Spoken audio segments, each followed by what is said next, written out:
மதிப்பிற்குரியவர்களே, நான் ஒரு இடத்தில் ஒரு விடயத்தை உங்களிடத்தில் வெளிப்படையாக பேச வேண்டும். மேடையில் பேச வேண்டும் என்கிற ஆர்வம் எனக்கு அண்ணன் சீமான் அவர்களை பார்த்துதான் வந்தது. அவருடைய மேடை பேச்சை கவனித்துதான் வந்தது. அந்த காலங்களில் மேடையில் பேச நினைக்கிற போது, திக்கி திணறுகிற போது, சரியான வாய்ப்புகள் அமையாத போது தொடர்ச்சியாக முயற்சி செய்வோம், தொடர்ச்சியாக மேடைகளில் பேசுவோம்.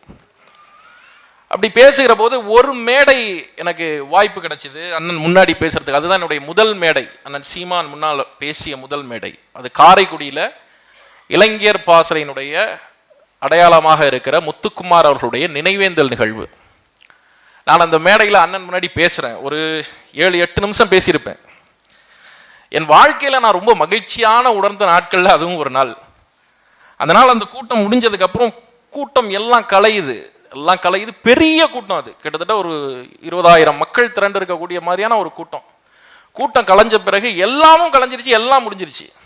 அண்ணன் கிளம்பணும். அங்கேருந்து ரொம்ப நேரம் காத்திருந்து என்னை தேடி பிடிச்சி அழைச்சி, நான் போயிட்டேன், என்னை ஆள் விட்டு கூப்பிட்டு தேடி பிடிச்சி அழைச்சி தன் வாகனத்திற்கு அருகில் வர செய்து என் கையை பிடிச்சி, நீ ரொம்ப நல்லா பேசுற, தொடர்ச்சியா பேசு அப்படின்னு சொன்னார். அந்த ஒரு வார்த்தை இருக்குல்ல, அந்த ஒரு வார்த்தை, அது கொடுத்த ஊக்கம் வேறு எதுவும் என் வாழ்க்கையில் கொடுத்ததில்லை. அன்னையிலிருந்து நான் தொடர்ச்சியா பேச ஆரம்பிச்சேன். அது ஒரு பெரிய விஷயம். அண்ணன் சீமான இடத்துல எனக்கு ரொம்ப பிடிச்ச விஷயம் என்னன்னா, அந்த குவாலிட்டி அறிஞர் அண்ணாதுரையிடம் இருந்தது. ஒரு ஒப்பீட்டுக்காக சொல்றேன்.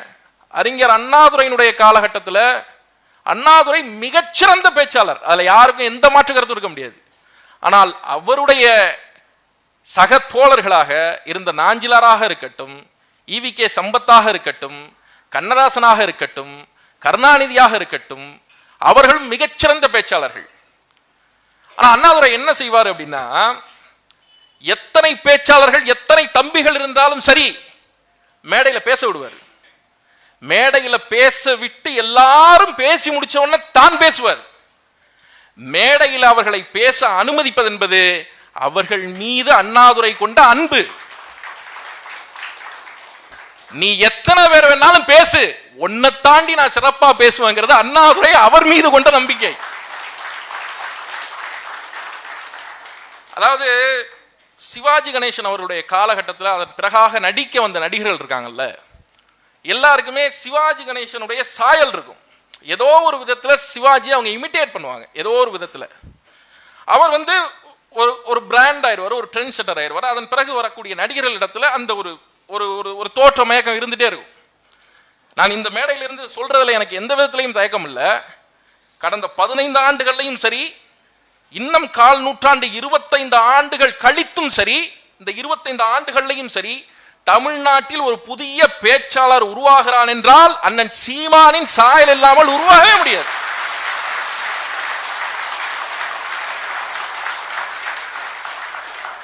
அது மேடை பேச்சுக்கலையில், சமகால அரசியலில் மேடை பேச்சுக்கலையினுடைய உச்சம் அண்ணன் சீமான் அவர்களுடைய பேச்சு.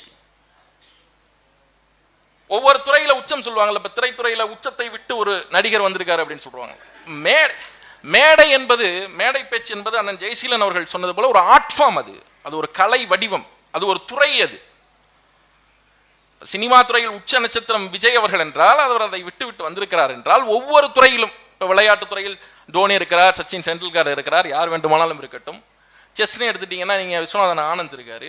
இந்த மாதிரி ஒவ்வொரு துறையில, தொழில் துறைன்னு எடுத்துக்கிட்டீங்கன்னா அம்பானி இருக்காங்க, அதானி இருக்காங்க. இந்த மாதிரி ஒவ்வொரு ஃபீல்டா நீங்க கேட்டகரைஸ் பண்ணிக்கிட்டீங்க அப்படின்னா, மேடை பேச்சுங்கிறது ஒரு ஃபார்ம், ஒரு ஆர்ட் ஃபார்ம். அது ஒரு நிகழ்த்து கலை. அது சமகால இந்தியாவில் மேடை பேச்சு கலை அப்படிங்கிற அந்த பர்டிகுலர் டிபார்ட்மெண்டோட உச்சம் தொட்ட ஒரே ஆள் அண்ணன் சீமான் அவர்கள் தான். இப்ப என்னன்னா, காம்படிட்டர் கிடையாது. அப்படி யாராவது ஒரு ஆள் காம்பீட் பண்ணணும்னா அந்த ஆளும் சீமான் போட்ட விதையாகத்தான் இருக்க முடியுமே தவிர வேறு ஒருவர் அதை செஞ்சிடவே முடியாது. ஏன் இவ்வளவு தூரம் இதை நம்ம சொல்ல வேண்டி இருக்கு அப்படின்னா, இந்த பேச்சு, அண்ணனுடைய இந்த பேச்சு தான் நாம் உயிர் மூச்சாக நினைக்கக்கூடிய இந்த அரசியலை மக்களிடத்திலே கொண்டு போய் சேர்த்தது. மக்களுக்கும் அண்ணன் சீமானுக்கும் நாம் தமிழர் கட்சிக்கும் இருக்கக்கூடிய ஒரே தொடர்பு என்ன அப்படின்னா, பல காலங்களில் அந்த பேச்சு மட்டும்தான். அந்த பேச்சு தான் நம்ம இத்தனை மக்களிடம் கொண்டு போய் சேர்த்திருக்கிறது. அண்ணனுடைய நம்பிக்கை பற்றி நான் சொன்னேன். ஒரு காலத்துல தொடர்ச்சியாக பேசுவோம். நானா இருக்கட்டும், அண்ணன் எங்களுக்கு சீனியர் அண்ணன் ஜெய்சீலன், அண்ணன் திலீபன், கட்சியில் முன்னால் இருந்தவர்கள், துரை, நான், தம்பி கார்த்தி, நாங்கள்லாம் அடுத்து மேடைகளில் பேச வந்த ஆட்கள். அண்ணன் ஜெய்சீலன் அவர்கள்லாம் அவர் பேசக்கூடிய கூட்டங்களுக்கு என்னை ஒரு துணை பேச்சாளராக அழைச்சிட்டு போறார். அப்ப நான் ரொம்ப சின்ன பையன், நான் பேசணும்னு நினைக்கும் போது அவர் தான் முதலாக புதுக்கோட்டைக்கு அழைச்சிட்டு போய் எனக்கு ஒரு மேடை அமைச்சு பேச சொன்னார். அண்ணன் தான் பேச சொன்னார். அதன் பிறகு நான் பல பேரோடு சேர்ந்து பயணப்பட்டிருக்கிறேன். நானும் துரையும் நிறைய பேசியிருக்கிறோம், நானும் கார்த்தியும் நிறைய பேசியிருக்கிறோம். எத்தனையோ ஊர்களுக்கு போய் பேசி நம்ம கட்சியை வளர்த்துருக்கிறோம்.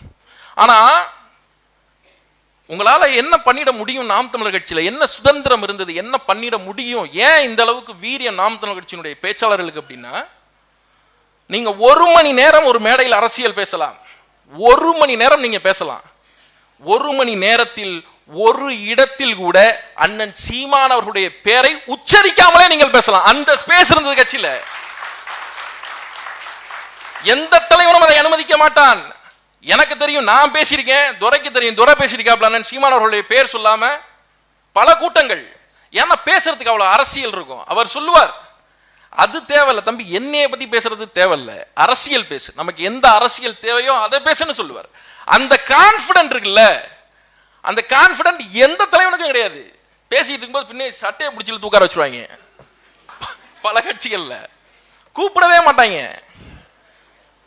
ஆக இந்த மாதிரியான ஒரு ஒரு ஒரு ஒரு வலிமையான இடத்துல இருந்து தான் நாம் உற்பத்தி ஆயிருக்கோம். இந்த பட்டறையில இருந்து தான் நாம் வந்திருக்கோம். தகவல் தொழில்நுட்ப பாசறையும் அது போலதான். அவங்க செட் பண்றதா இன்னைக்கு தமிழ்நாட்டு தகவல் தொழில்நுட்ப பாசறைகளுக்கு இடையேயான ஏதாவது ஒரு வேலை நடக்குது, அவங்க ஒரு ஒரு லிமிட் செட் பண்றாங்கன்னா அதுதான் பெஞ்ச் மார்க். அதை உடைக்கிறது மற்ற கட்சிகளுக்கு ரொம்ப பெரிய சிரமம். அந்த அளவுக்கான வேலைகளை அவங்க பார்க்குறாங்க. அவங்களுக்கும் வாழ்த்துக்கள். இப்போ தேர்தல் சமயம் குறித்ததால சில செய்திகளை சொல்ல வேண்டியிருக்கு. என்னன்னா, நான் ஜெய்சீலன் அவர்கள் எனக்கு முன்னாடியே அதை பேசிட்டாரு. ஒரு மேடையில் ஒரு 22 பேர் பேசினாங்க 2 நாளைக்கு முன்னாடி நான் பேசின கூட்டத்தில். கடைசியா என்ன சிக்கல்னா, நான் பேசல, இறங்கி வந்துட்டேன். என்ன சிக்கல் ஆகுதுன்னா, நல்ல விஷயம் தான் பேசுறது, இல்லைன்னு நம்ம சொல்றது இல்லை. ஆனால் தேர்தல் காலம், குறிப்பா பனிக்காலம், 8:30 மணிக்கு மேல மக்களை நம்ம துன்புறுத்த முடியாது, கலைஞ்சு போயிடுவாங்க அவங்க. அதனால 8:30 மணிக்குள்ள கூட்டத்தை தயவு செஞ்சு முடிங்க. ஒரே ஒரு பேச்சாளரை கூப்பிடுங்க, கூடுதலா வேணா ஒரு துணை பேச்சாளர் அழைச்சிக்கங்க. அதுவும் அந்த பகுதியில் இருக்கக்கூடிய ஆளா இருந்தா சரி. இப்போ ஒரு கூட்டம் நடந்துச்சு, தம்பி அபு வந்திருந்தாப்ல அந்த கூட்டத்துக்கு. கிட்டத்தட்ட 13 மணி நேரம் டிராவல் பண்ணி வர்றாப்ல. அவர் தென்காசில இருந்து 13 மணி நேரம் டிராவல் பண்ணி வர்றாரு. சகோதரி கார்த்திகா வந்திருந்தாங்க கோயம்புத்தூர்ல இருந்து 8 மணி நேரம் டிராவல் பண்ணி வர்றாங்க அந்த கூட்டத்துக்கு. ஒருத்தர் 8 மணி நேரம் டிராவல் பண்றாங்க, ஒருத்தர் 13 மணி நேரம் டிராவல் பண்றாங்க. வந்து சேருகிற போது என்ன சிக்கல் ஆயிடுச்சுன்னா, நேரம் ஆகி போச்சு. 10 நிமிடம் கூட பேசுவதற்கு நேரம் இல்லை. இப்ப இவ்வளவு தூர பயணம், பொருட்செலவு, உழைப்பு, அயற்சி, தேர்தல் நேரம். பொறுப்பாளர்கள், கூட்டத்தை ஏற்பாடு பண்ற பொறுப்பாளர்கள் தயவு செஞ்சு புரிஞ்சுக்கங்க, யார் வந்தாலும் அதைத்தான் பேச போறாங்க.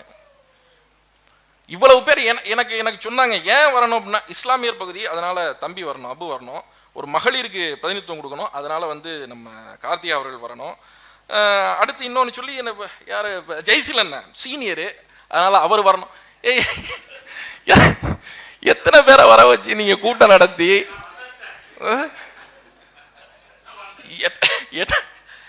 இது கூட பரவாயில்ல. இதுக்கு முன்னாடி ஒரு கூட்டம் நடத்தினாங்க, அந்த கூட்டத்தில் 16 பேர். என்ன பிரச்சனை ஆயிடுச்சுன்னா, மேடையில பேச வேண்டிய நான் தான் கூட்டத்தை தொகுத்துக்கிட்டு இருந்தேன். பேச வேண்டிய நான் கீழே உட்காந்து, அடுத்து யாரு பேசுறா, என்ன பேசுறாங்க, 5 நிமிஷம் 10 நிமிஷம். இதுல என்ன பெரிய பிரச்சனைனா, மேடையில ஏற பேச்சாளர்கிட்ட ஒரு 5 நிமிஷத்துல பேசி முடிங்க, 10 நிமிஷத்துல பேசி முடிங்கன்னு சொல்றது இருக்குல்ல, ஐயோ, அது மாதிரியான ஒரு கொலைபாதக செயல் எதுவுமே கிடையாது. நம்மள மேல இருந்து கீழே வரைக்கும் பார்ப்பாங்க. 10 நிமிஷம் என்னத்தை பேசுவேன், வணக்கம் சொல்றதுக்குள்ள 10 நிமிஷம் முடிஞ்சு போயிடும் அப்படின்னு. அது ரொம்ப பெரிய சங்கடம். இதுல இன்னொரு பெரிய பிரச்சனை என்னன்னா, அந்த முன்ன பேசுறது பின்ன பேசுறது. பேசுறீங்களா, இல்ல கொஞ்ச நேரம் ஆகட்டும், அப்பதான் உட்காந்துருக்கேன், இல்ல நேரம் இல்ல பேசுறீங்க, இல்ல கொஞ்ச நேரம் ஆகட்டும், ஒன்றும் பிரச்சனை இல்லை, பேச சொல்லுங்க, அவங்கள பேச சொல்லுங்க, பேச சொல்லுங்க, லோக்கல்ல பேச சொல்லுங்க. உருட்டிடுவாங்க. 9:45 மணி 3 பேச்சாளர் இருப்பாங்க பேசுறதுக்கு. இப்ப என்ன பெரிய சிக்கலாகுதுன்னா, நீங்க இதுல நிறைய வீண் விரயம் நடக்குது. உழைப்பு, நேரம், காசு, பணம் எல்லாமே வீண் விரயம். அதனால ரொம்ப எஃபிஷியண்டா, ரொம்ப ஆக்கப்பூர்வமான முறைகள்ல கூட்டங்களை திட்டமிடுங்க. தயவு செஞ்சு 5:30 மணிக்கு தொடங்கிருங்க, 8:30 மணிக்கு முடிச்சிருங்க. நகர்ப்புறங்கள்னா 9 மணிக்கு முடிச்சிருங்க. அதுக்கு மேல மக்களை தொந்தரவு பண்ணாதீங்க. இந்த மாதிரியான வழிமுறைகளை பின்பற்றணும் அப்படின்னு சொல்லி இந்த கூட்டத்தின் வாயிலாக ஒரு வாய்ப்பாக நான் இதை கேட்டுக்கிறேன். தொடர்ச்சியா நம்ம தேர்தலுக்கு வேலை செய்வோம். உறுதியாக 2026 தேர்தல் 100% பட்டையை கிளப்ப போகுது, தூள் பறக்க போகுது. அதுல மாற்றுக்கிறதே கிடையாது. எந்த விதத்திலையும் நாம் அயற்சி அடைவதற்கோ அல்லது சோர்ந்து போவதற்கோ எந்த வாய்ப்புகளையும் களம் நமக்கு தராது. நீங்களே அசந்து படுக்கணும்னு நினைச்சாலும் முடியாது. போட்டி அந்த மாதிரியாக இருக்க போகிறது. உறுதியாக நாம் இந்த தேர்தலில் உறுதியாக வெல்வோம். இன்னொரு ஒரே ஒரு விஷயம் இறுதியா சொல்லிக்கிறேன். மேடையில் பேசக்கூடிய பேச்சாளர்கள் தயவு செஞ்சு எதை பேசணும்னு தெரியறது எவ்வளவு முக்கியமோ, இந்த மேடையில் எதை பேசக்கூடாதுன்னு தெரியறதும் அவ்வளவு முக்கியம். தயவு செய்து பேசக்கூடிய கருத்துல, கண்டென்ட்ல கவனம் எடுத்துக்கங்க. அதுல நிறைய சிக்கல்களை நாம் தீர்த்து முடிக்க முடியும். வாய்ப்புக்கு நன்றி. ஒரு வெற்றி கூட்டத்தில் நம்ம உறுதியாக சந்திப்போம். நன்றி.